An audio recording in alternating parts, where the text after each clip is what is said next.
नमस्कार दोस्तों, आशा करता हूँ कि आप लोग बढ़िया हैं। दोस्तों, चाइना की 3D printing subversion strategy Bharat के खिलाफ क्या है? इसको समझने के लिए हमें देखना होगा कि हाल ही में नेपाल में अभी चुनाव हुए और हम जानते हैं कि नेपाल के चुनाव में पुष्प कमल दाल जो हैं, जिनका नाम प्रचंड भी है, वो एक तरीके से अभी हाल ही में जीते हैं। दोस्तों, प्रचंड जो हैं एक प्रो चाइना लीडर हैं। वो एंटी यूएस और एंटी इंडिया हैं।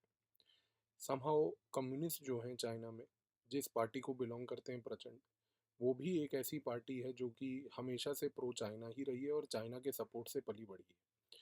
प्रचंड के आने से नेपाल में इसका इम्प्लीकेशन भारत पे क्या होगा और इस इम्प्लीकेशन से भारत को आगे अपनी नीति कैसे डिज़ाइन करनी होगी, आइए इस वीडियो में हम लोग इस चीज़ के बारे में समझेंगे। दोस्तों, सबसे पहले तो ये देखना होगा कि नेपाल के इस चुनाव को बाहर के सारे देश इंक्लूडिंग इंडिया किस नज़रिए से देख रहा है। दोस्तों, अगर हम यूएस की बात करें तो अमेरिका, जबकि एक बहुत बड़ा प्लेयर नेपाल के पॉलिटिक्स में नहीं है, पर फिर भी वो चाइना को कहीं ना कहीं कंटेन और कंट्रोल करने के लिए एक तरीके से $500 मिलियन का मिलेनियम चैलेंज कोऑपरेशन प्रोग्राम चला रहा है। इस प्रोग्राम में दोस्तों, अमेरिका क्या करता है कि $500 मिलियन पंप करता है और नेपाल के एजुकेटेड यूथ को लेके उनको अमेरिका ले जाके वहाँ पर अमेरिकन इंस्टीट्यूशन में पढ़ाई करवाता है। उसके बाद उनको वो डेमोक्रेसी के अंदर ट्रेन करके वहाँ पर वापस लेके आता है। और जब ये लोग यूथ यहाँ पर नेपाल में वापस आते हैं, एक वेस्टर्न फ्रीडम डेमोक्रेसी वाले आइडियाज़ में एकदम पले बड़े होकर, उसके बाद ये सारे लोग नेपाल में आकर प्रो डेमोक्रेसी प्रोटेस्ट करते हैं। तो देखिए, जो अमेरिका का एजेंडा नेपाल में है वो बड़ा सटल टाइप का एजेंडा है। उसका एजेंडा ये है कि डेमोक्रेसी का प्रचार हो और इस डेमोक्रेसी के प्रचार से चाइना का इन्फ्लुएंस घटे। अगर हम बात करें दोस्तों चाइना की, चाइना का मेन मकसद नेपाल में क्या है? चाइना कहीं ना कहीं एक तरीके से कम्युनिस्ट्स को बैक करती है। वो ये चाहती है कि कम्युनिस्ट का जो एक तरीके से फुटहोल्ड था पूरे नेपाल पे, वो दोबारा इस्टेब्लिश हो जाए। अब सबसे बड़ी बात यह है कि चाइना कम्युनिस्ट को इसलिए भी चाहती है क्योंकि कम्युनिस्ट एक तरीके से आइडियोलॉजिकली चाइना से इंक्लाइंड है। प्रचंड जो हाल ही में जीते हैं, वो भी एक तरीके से चाइना से ही ज़्यादातर इंक्लाइंड है। अब अगर कहीं ना कहीं चाइना से इंक्लाइंड सरकार नेपाल में आती है, तो ना ही सिर्फ चाइना और नेपाल के रिश्ते अच्छे होंगे, बल्कि इसका सबसे बड़ा इम्प्लीकेशन देखने को मिलेगा हमें चाइना और नेपाल के सवाए एक तरीके से भारत के ऊपर भी।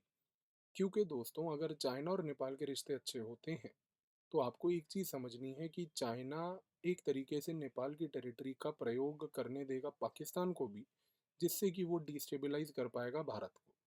अगर हम भारत की बात करें दोस्तों, तो हमने हमेशा से नेपाल में एक हैंड्स ऑफ अप्रोच रखा है। हैंड्स ऑफ अप्रोच का मतलब ये रहा है कि हमने हमेशा से नेपाल में जिस तरीके से नेपाली लोगों ने अपने यहाँ के लीडर चुने हैं, हमने उस चीज़ को हमेशा से रिस्पेक्ट किया है। अब अगर हम बात करें प्रचंड की, तो प्रचंड हमारे लिए एक तरीके से प्रॉब्लमैटिक लीडर है।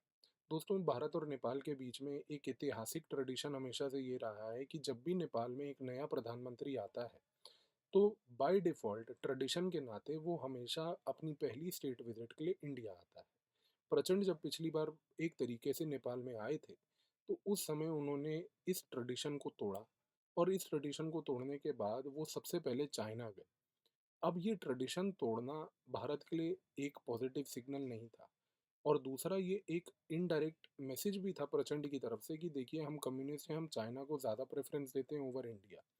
आज की डेट में भारत ये परसीव करता है कि प्रचंड जो है वो एक चाइना के एसेट हैं, और अगर वो चाइना के एसेट हैं तो भारत के लिए ये एक संकट की घड़ी है कि हमें नेपाल के डेवलपमेंट्स को बहुत क्लोजली वॉच करना पड़ेगा। क्योंकि हमारे को डर सिर्फ नेपाल में चाइना का नहीं, बल्कि हमारे को डर है सबसे बड़ा कि चाइना किस तरीके से नेपाल की टेरिटरी में पाकिस्तान को घुसने देगी और पाकिस्तान वहाँ से नेपाल की टेरिटरी से भारत को किस तरीके से डिस्टेबलाइज करेगा। और ये और भी ज़्यादा महत्वपूर्ण है दोस्तों, क्योंकि आने वाले समय में भारत में राष्ट्रीय चुनाव होने जा रहे हैं 2024 में। उस प्रकार से अगर देखा जाए, तो चुनावों से पहले पाकिस्तान की तरफ से एक आदत हमेशा रहती है भारत को डिस्टेबलाइज और तंग करने की। तो आने वाला समय एक तरीके से थोड़ा हमारे लिए एक कॉशन भरा समय रहेगा। तो अगर हम देखें कि भाई what is the road ahead, तो देखिए, चाइना आज की डेट में प्रचंड के आने से थोड़ी बहुत खुश तो है। खुश इस कारण से है क्योंकि अभी तक जो उसके बेल्ट एंड रोड इनिशिएटिव के जो प्रोजेक्ट्स थे जो कि बचे हुए थे, आज की डेट में वो सारे प्रोजेक्ट्स को एक्सपीडाइट कर पाएगी। चाइना एक तरीके से कहीं ना कहीं नेपाल में रेलवे प्रोजेक्ट्स पे भी काम कर पाएगी। दोस्तों, ये बड़ी दिलचस्प बात है कि भारत ने पिछले लगभग 3 से 5 सालों में रेलवे के कार्यों में नेपाल में बहुत प्रगति हासिल की है। हमने नेपाल को रेलवे कनेक्टिविटी से जोड़ा है और रेलवे कनेक्टिविटी से ट्रांसपोर्टेशन की प्रॉब्लम नेपाल में सॉल्व करने की कोशिश की है।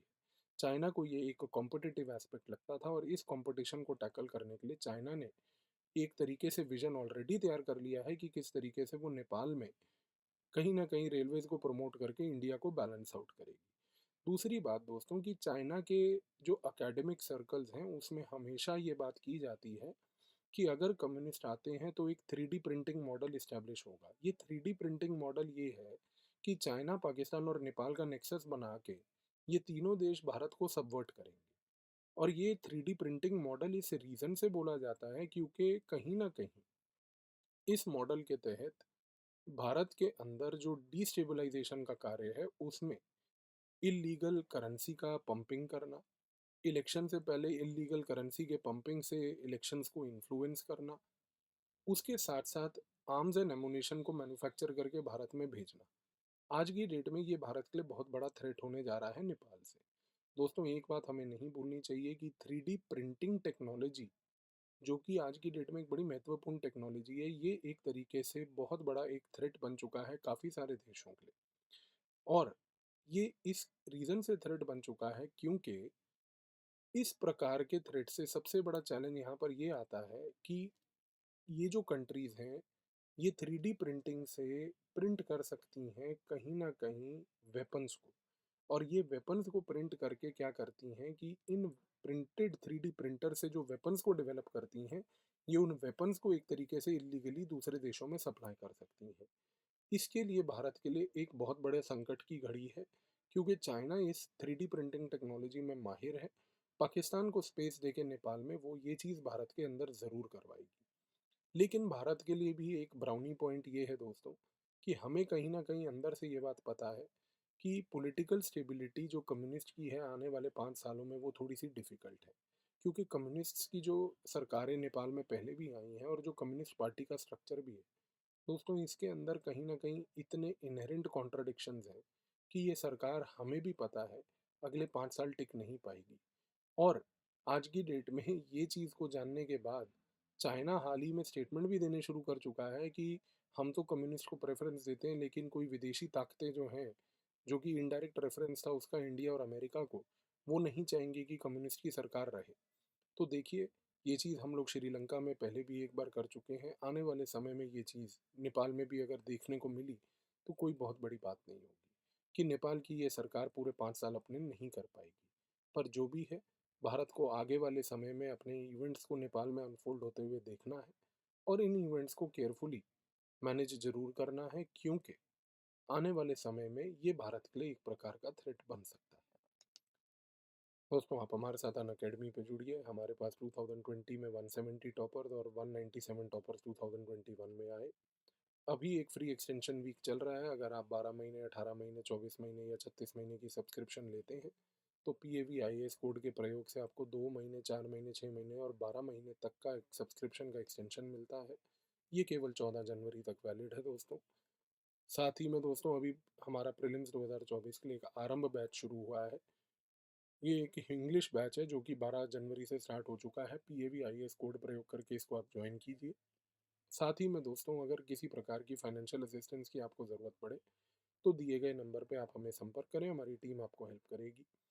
दोस्तों, प्रीलिम्स 2023 के लिए एक प्रीलिम टेस्ट सीरीज जिस पे 52% डिस्काउंट ऑलरेडी दिया जा रहा है और आपको 2000 की मिल रही है विद 55 टेस्ट। अगर आप PAVIAS कोड यूज़ करते हैं दोस्तों तो आपको 10% का एडिशनल डिस्काउंट मिलेगा। तो ये टेस्ट्स को ज़रूर यूज़ कीजिए। साथ ही में लास्ट माइल इंटरव्यू प्रोग्राम चल रहा है दोस्तों। इस इंटरव्यू प्रोग्राम का आप पार्ट बनिए। और अन अकेडमी अभी offline centre old Rajendra Nagar Delhi में लेके आ रहा है। 100% सिलेबस कवरेज के साथ 800 घंटे की पढ़ाई आपको यहाँ पे कराई जाएगी। 2024 के लिए एडमिशन ओपन है। Thank you.